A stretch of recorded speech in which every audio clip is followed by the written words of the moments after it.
In today's toy photography tutorial, I'm photographing Big Chap, the alien from the 1979 Alien film. I'm going to be photographing him with some of that classic styling from the film, trying to recreate some of the effects and the lighting that makes this guy look so menacing. Stick around and I'll get started in just a sec.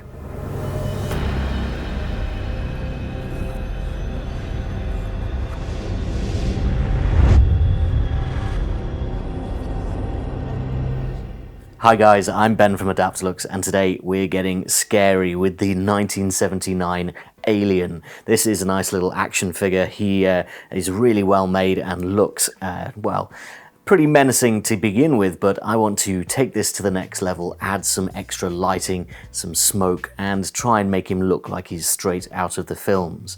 Now, as we've seen with our previous toy photography tutorials, this can get pretty time consuming, so I'm going to get straight to it and set up a little staging area here on my desk.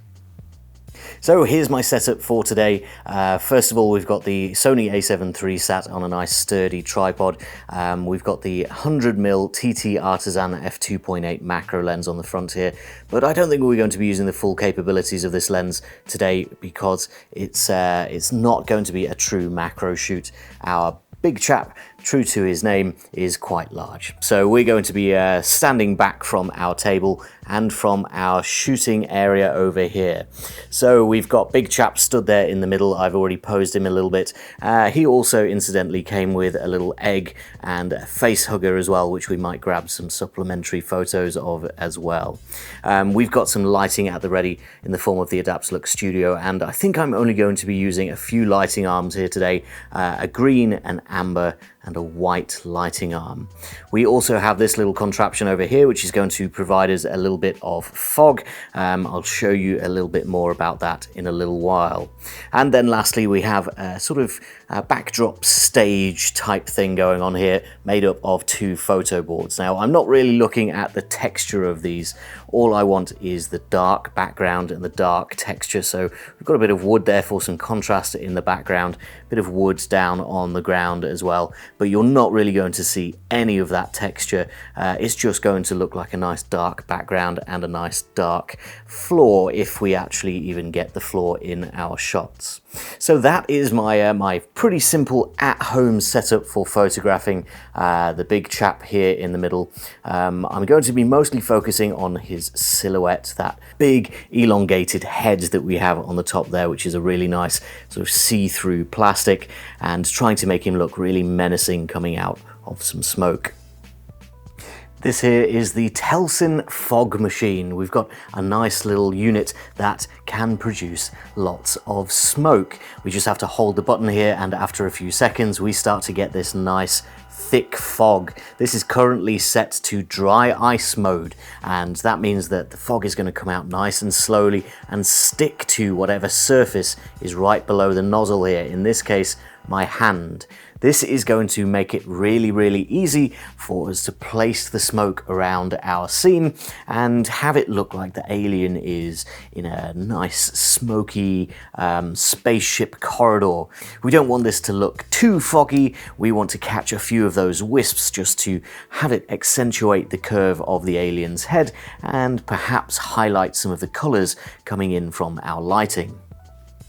So this is my first shot of the day. I want to try and capture the silhouette of the alien against some really brightly lit white smoke. So although we can't really see the full silhouette as it currently stands, I want to photograph with this single white lighting arm hidden behind the alien here.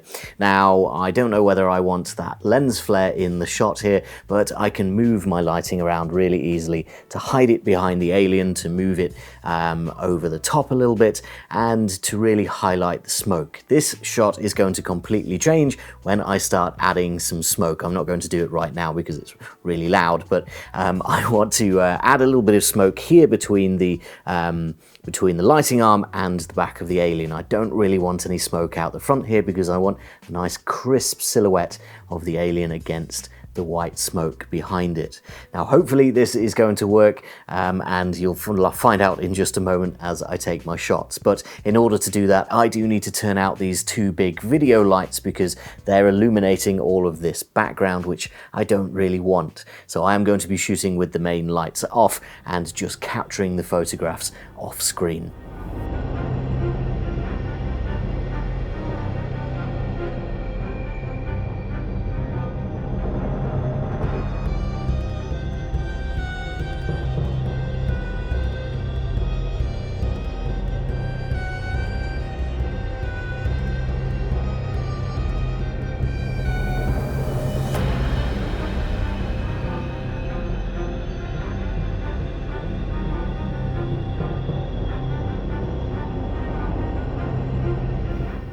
So then guys, let me give you a quick look at the Telesin fog machine. This is a little portable fog machine and it comes in this nice soft shell case with all of the bits that you need, including some refillable oil, the main unit, some accessories, charging cable, etc. But this main unit is where the magic happens. It's a really nice sturdy build, and we have a little screen on the front here that tells us our various settings.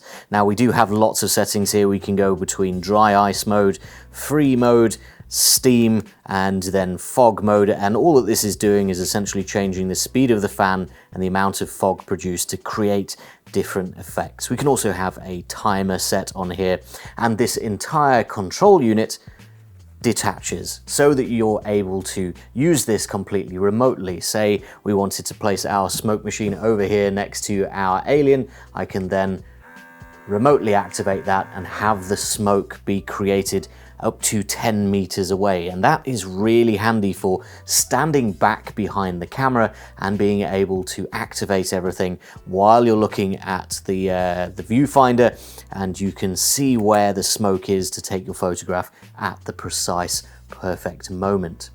Now there's also a bunch of accessories here which are really handy for directing and controlling the smoke once it's been produced. So I'm going to attach some pipes just here, and you can see that we now have a little nozzle that will redirect the flow of the smoke downwards. This is really handy as well. We also have some foam attachments where if we attach the foam, it's going to slow down the production of the fog and create a really nice, thick but slow moving area of fog, particularly for something like our alien where we want a lot of fog hanging around in the ground. We can create that really easily, and the fog will hang around wherever it's laying against a subject. In this case, the head of our alien or the ground. All of those are really nice places for the fog to accumulate. I will link down below to where you can get one of these. They're pretty cheap and they're really, really effective for creating a lot of drama and effects in your photos.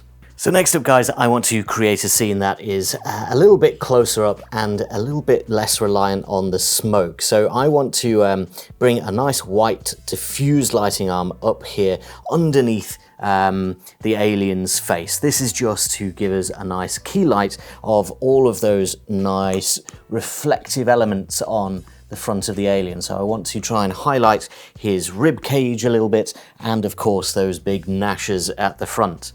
Now it's time for a little bit of color. So a huge theme in the Aliens franchise is the color green. Lots and lots of green everywhere because the alien's blood is green. So we want to add a little green lighting arm here that's going to try and highlight some of the features of the alien. Now we might want to bring this a little bit from behind, because if we do add some smoke, that green color is going to be highlighted in the smoke if the light is behind the smoke. So shining through is better than shining at the smoke.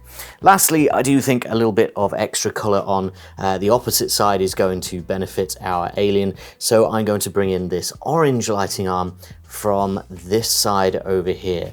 Now I'm going to fine tune the placement of all of these lights, because obviously right now we have a huge lens flare, but I want to make sure that there's nice reflections of light on all aspects of our alien. So the orange light on one side of his head, the green on the other side is fantastic, and then a little bit of white light at the front here just to show us the true color of the alien. And I think we've got a fantastic shot just from placing a few of these flexible colored arms around our alien. We can get a really nice close-up. Now, because my main video lights are off, of course we've got a nice dark background, and adding a little bit of smoke into this is going to add a little bit more atmosphere and make it look a little bit more like he's stalking the halls of one of those poor derelict spaceships.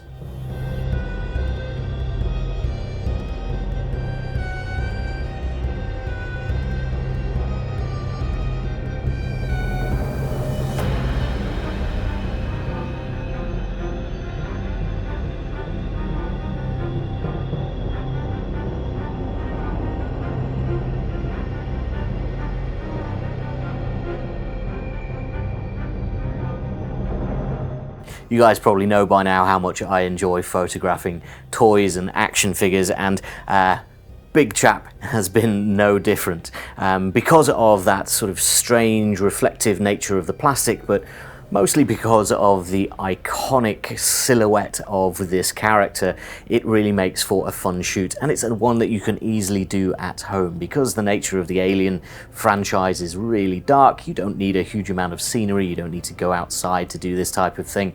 Everything would be out of scale anyway. But just creating a nice dark scene and adding a little bit of smoke and a little bit of light, it can create that same sort of feeling that you get from the Alien films. I really don't think that I could have done this without some really flexible lighting arms that are highly controllable either. Some bigger lights would simply flood the scene with light and color, and that's kind of the opposite vibe for the Alien films. It's really low-key lighting, not a lot of light, but very, very specifically chosen where the light is coming from and its colors and its vibes. And of course the smoke really helped with that as well, so I will link down in the description to where you can get some of this lighting and one of these smoke machines for your own toy photography projects. If you enjoyed my shoot today, I would really appreciate it if you liked the video and hit the subscribe button for lots more macro photography tutorials, ideas and inspiration coming in the future. For now, that is all I've got time for. Thank you very much for watching, and I'll see you next time.